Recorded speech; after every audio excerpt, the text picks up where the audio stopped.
Well, good morning. A buddy invited us out to the Skylake neighborhood, which is on 1,500 acres today on this very windy day. On purpose, we are out here watching how these 100-foot pines and hemlocks are starting to split off and crack off and die from that heavy wind, right? And we have got to get in here and start doing some controlled burning and some thinning for species like this post oak to start replacing all of these trees that are dying out. Now, while it is a great thing to have regenerated pine saplings and hemlocks, while that is great, what's not great is these heavy clay soils get so beaten down with all of this organic mulch, right? If you listen to it, this is crackly and dry, and we got 2 inches of rain just yesterday. It's only been 8 hours of sunlight and wind. This right here, with just 5 days of no rain, is one of the worst fire hazards you've ever seen.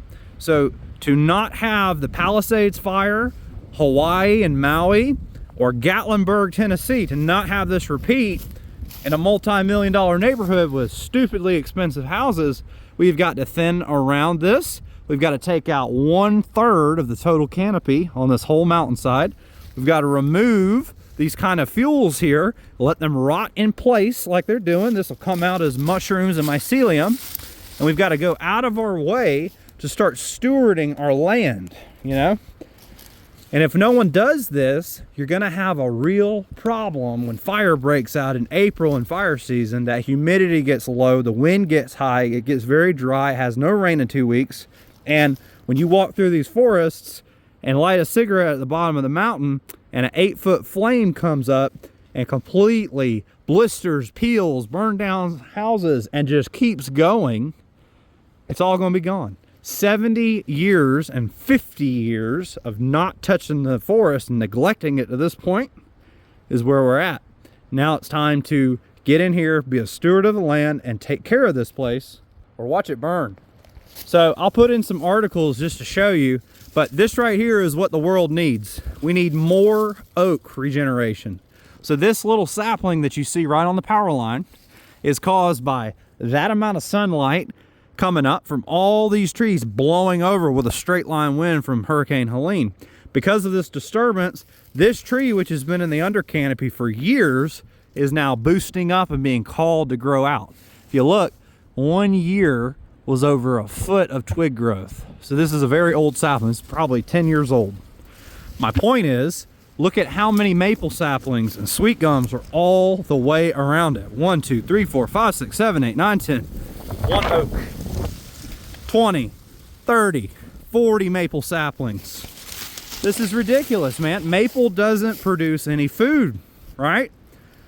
So oak saplings produce so much food, and we are losing all of our oak saplings. It's getting really sad in here. Look at the slope, look at the mica, look at the clay that's happening, right? All this mulch that we have. If this place was burned, we would remove all these maple saplings. Just the oaks would be remaining, and it would restart with grasses and forbs, and this gallberry would go away, and you get more sunlight throughout. By having this kind of landscape, right, this is what the entire northern area of Georgia looks like. See how I'm walking through a thicket of briars and maple trees and saplings? We are having a problem, and I can show you with different studies that UGA has done, and Pennsylvania State and other areas like Michigan and Wisconsin colleges have shown people. But basically, the entire under canopy is dying out in all of our forests. So when you find trees like this bastard oak right here, or blackjack oak as it's called, very, very rare, right? When you find this regenerating, this is a good sign. But look, we got grasses in the background. You've got pine seedlings coming up. This place needs to be set back with one fire. If you started a flame right here and backed its way down, the thick bark on this blackjack oak would not die. It's designed to burn. Whereas all the thin species, like these maples, like the gallberry, like the wintergreen, everything you see here, all that would die back. And you'd only have these oaks remaining. They get bigger and taller, and they would turn into a mature canopy. So let me go show you what that looks like. So here is immature oak canopy. Look at how it has no competition around it, and it's growing straight and growing good. This is what we want.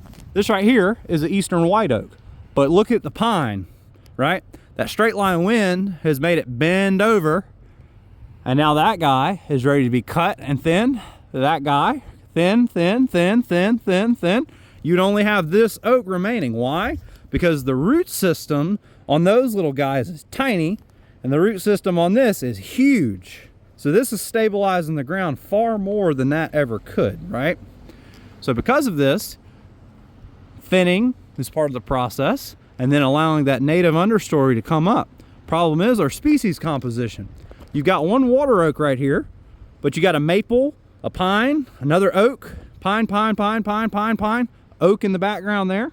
So 1, 2, 3, 4 oaks would replace all of these pines, and we would let this stuff rot down, fill in the soil, and stop that erosion going down that gully.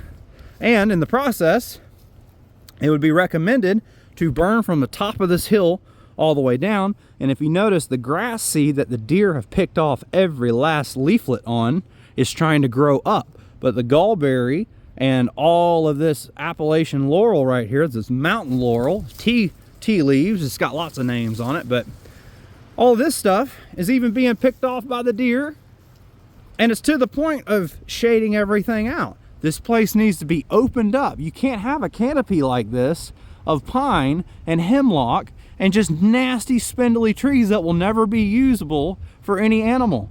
Woolly algalid will move in, and this place will be a serious fire danger. Not kidding. In fire season, this is a bad piece of property. Needs to be cut, needs to be thin. So let's go and move on to the next kind of example that we have from here. So before we go look at good examples, let's talk about bad examples. This right here is a Leland cypress that is dying from the bottom all the way up. Not only from the shade and the little tiny area of sunlight that it gets, because all of this in here needs to be thinned. It would have more sunlight, it would grow well. This guy can only get sunlight at the very top of the tree. Look at how the rest of these Leland cypresses that replace green arborvitae and green giant trees, look at how they're dying from the bottom going up. All of that shade is causing these trees to have to go all the way out to get sunlight at the very tip. And because of this, you're having a serious fire risk. When fire and flame gets up in here and starts preheating this bark that peels off, and you've got pine straw and vines all up in it, this will ladder up and this will make a 40-foot flame right here just out of this in the right fire season. This is dangerous and it's bad, so please stop growing trees like this. If you're gonna grow cypress and you're gonna grow things, instead of 5-foot spacing and 8-foot spacing, go wider, 12-foot spacing. Take that one out, so you'd have 1, 2, 3, 4, 5, maybe one there, maybe one there, and then when you thinned, these trees will be healthy and fill in. But you've got too thick of a canopy. Nothing's been done with that, and that's going to be a fire hazard very shortly. So imagine if all of this caught on fire and this gallberry goes up in flame, that's putting out a 20-foot flame, roasting those trees. The minute that 20-foot flame preheats and catches that, this stuff will carry and all of it will burn at one time, like in California. So let's look at this great example. You've got an under canopy of white oak, over canopy of post oak, over canopy poplar, you've got black cherry, you've got river birch, you got poplar, more red oak, right? All of this in here is appropriately spaced. You have the little saplings. In my opinion, maybe take some of the bigger trees like these poplars that are the over canopy trees, drop them on the ground. Snags like this are a fire danger. That's an old shagbark hickory tree or mockernut hickory. And a simple burn throughout this would turn it back into the native vegetation it needs to be, just like over here, right? So by opening up our canopies and not having trees wispy tree to tree to tree to tree touching, things are allowed to have more nutrients, they're allowed to have less competition, and things grow better, especially like that black walnut you see right on the side of the house right there. But this is what's needed: more open spots, more open areas, and turning this into grass, which is what it's trying to be. If you look closely, there is grass coming up. It's too much competition and too many trees though, so it can't completely be grass and green and beautiful. Let's go look at another example. And before I leave this area, I want to tell you that the fire risk of this property, now that it's been thinned and it's open like this, is very low. This is about a 3 out of 10, only because you have trees that are overlooking the house that are pines and constantly dropping pines behind it. But because everything has been scrubbed and blown out of the area around this house, fire risk is very, very low. These leaves can catch on fire very easily, and they would carry from like a tinderbox from one end to the other. So let's look over here. You've got this area here that's almost perfect and a very low fire risk. There's no under canopy for this forest. Now, shift over here across the road. Now, west wind will be coming from down the road up this hill, right? I'm gonna zoom in for you. So down there, you've got all that mature pine canopy. I'm gonna zoom out. All of these pines are touching in here. When that fire starts from the west wind, because they have 90% of their winds or prevailing winds out of the west, when it starts, it's going to come up here and it's going to start roasting. You're talking 40-foot curling flames coming up this mountain, and all of this gallberry burns at 1850 degrees, whereas the oak leaves burn at 400. So the 400 lights to 800 on the grasses start getting them leaves to burn, and when them twigs start getting 2000 degrees, that flame starts curling with the wind, and as it curls up and just starts to touch some of this wood, it'll start spiraling with little tornadoes, and when it gets that canopy there, you're at 4,000 degree temperatures, cleaning this entire hillside, consuming everything up. So when that fire goes from here all the way to here and jumps over the road and hits this pocket right here, it has nothing left to burn. With these hardwoods, look up, there's no fuels. It'll be green leaves, right? Green leaves don't burn like pine needles do, which are 70% wax. So if that gets thinned and this under canopy gets removed like I'm suggesting, you're not at risk. But if nothing gets done and it jumps this fire break, it's gonna hit right here and all these embers are gonna fly and just the leaves are gonna burn, little 2-foot flames. It's gonna hit that moss over there around that house and nothing, that house will still be there. All this will be cleared though. It'll be gone, just gone. Let's continue. So look at this one. It's still green in the top right here, right? Look at the feeder roots. Look at how they died from here and everything back is dead, right?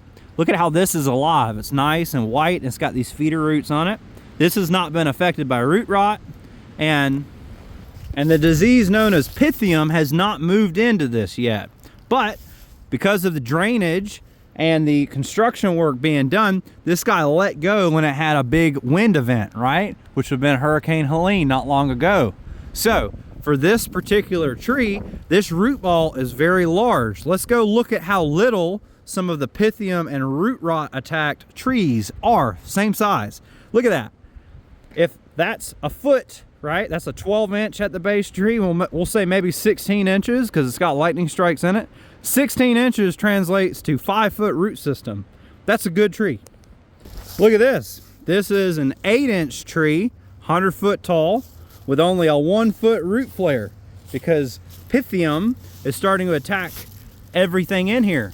Instead of feeder branch nodules like this being everywhere, this is one of the only ones here. Look, you got one there, 2, 3 up here, 4, but this is completely bald and it's black. Why? Because of root rot. It's too wet in here. It's too shaded in here. It's trying to be an oak savanna. It's trying to be what it's supposed to be, and instead it's been neglected. So this is what's moving through this forest stand. It needs to be controlled.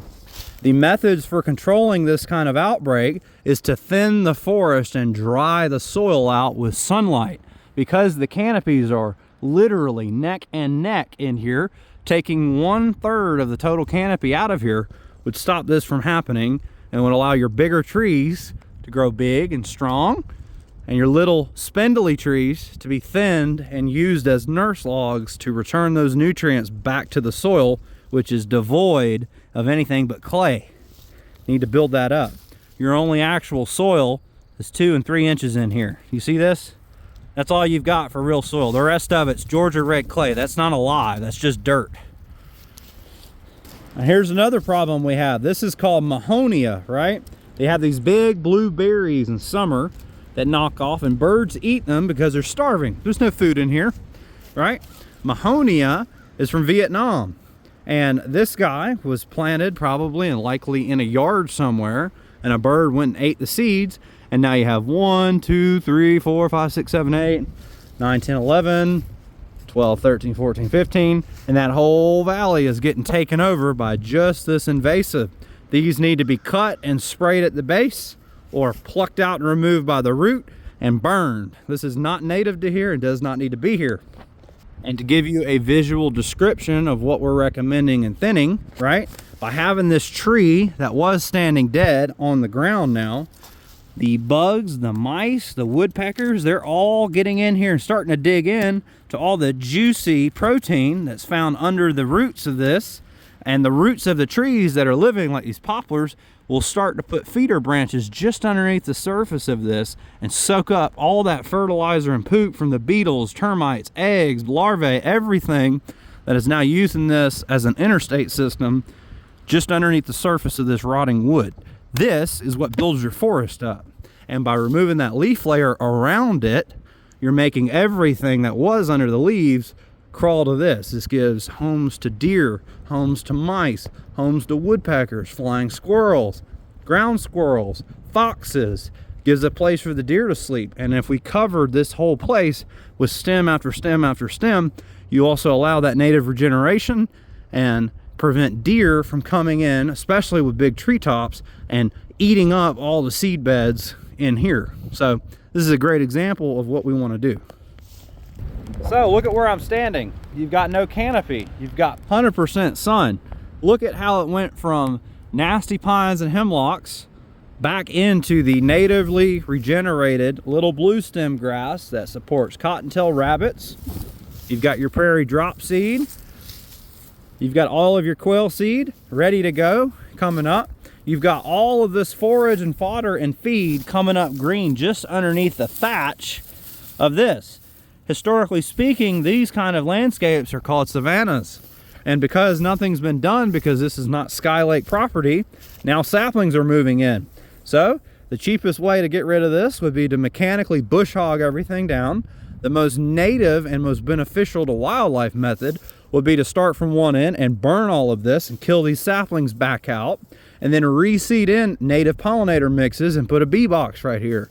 But because this isn't neighborhood property, nothing's being done, and this just goes to show you an ideal situation for an under canopy of that forest. This same exact seed is in the entire mountain range's soil. That 2 inches of dirt I showed you. When it gets full sun, it turns to this. So if we can have our big canopy trees, black cherries, southern red oaks, poplars, white oaks, post oaks, northern red oaks, if we have all of that here with this as an under canopy, we've got everything we need for a good ecosystem. So remember, neglecting a forest and doing nothing provides a canopy and a shaded forest floor. That would be on the Smokey the Bear liberal end of our extreme continuum. On the extreme continuum going the other way, we clear cut a forest and replant pine trees and saplings, causing disease and rot for the greed of earth and the greed of man. But in the middle, we would thin the forest, we would allow these grasses to return, we would also provide homes and habitat for the wildlife, while also giving beautiful aesthetics to the better mass-producing and acorn-growing trees. In the middle is good forest management. Not at the extreme of the left, not at the extreme of the right, but in the middle. So we're at Miss Ivy's house today. Let's look at what a good example of forest stewardship looks like. You see, we've got poplar, you got hemlock, you've got persimmon, you've got more persimmon. You've got all of these trees in here spaced, the big ones, 12, 15 foot apart, right? Got dogwood in the under canopy, but look, there's no fuel to rise up and catch the house on fire. She's also got a metal roof. All we would need to do is put a sprinkler on the very top of it, have sprinklers of water if you're really concerned in fire season, wet that roof down, right? Not an asphalt roof that would light up like a match. That's a big point. And in here, at most, what we could do is just burn the leaf litter off and wake this place up to a better landscape. You can see the daffodils when we zoom in are starting to come up there and there. right? And this is a good example of stewardship. She's got a white oak that's as straight as can be, just needs to cut and thin just a few couple trees to give that canopy and allow it to grow out and take over what's being shaded out, right? Look at how the house has nothing brushed up against it other than the pine straw that we need to remove from the side of the house. Other than that, everything here is away from the house. We can trim these branches back so fire hazards away from it, right? And look in the backyard. Look at how you can see through it. You can see everything. It's traversable. There's nothing up against the deck, no bushes up against anything. It looks good. This is an appropriately sized and thin place. It could use a little bit more. We could thin those maples out, thin those poplars out, and really make a better place. Here's a good example of someone attempting to remove the under canopy and doing it by hand, like ground crews are probably gonna have to do. So, as you can see, we got silver bells in here, you've got sourwood, you've got your white pine, and the white pine's starting to die out. It's got pine beetles moving in, right? And this place would be burned from the top all the way down with a backing fire.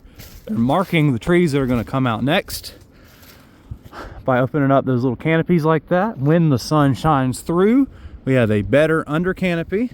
We don't have a large buildup of our laurel bushes that burn at 1800 degrees. And we've got piles over here. And look at this, it's see-through. This is a good place. Needs to be thinned a little bit more. But look at those piles. Firewood ready to go. Right here on the edge, telescoping boom truck can come and put this, take it down, they can mulch that. It can be easily gotten out of here just like FEMA. This is a good example of taking care of your forest. So the ligustrum next to this house is not a good idea. When all of the oak leaves right there and the pile of debris burns across and this guy starts going up, every bit of that siding and that roof will light off like a tinderbox, and that is not a good example of having a house protected from fire.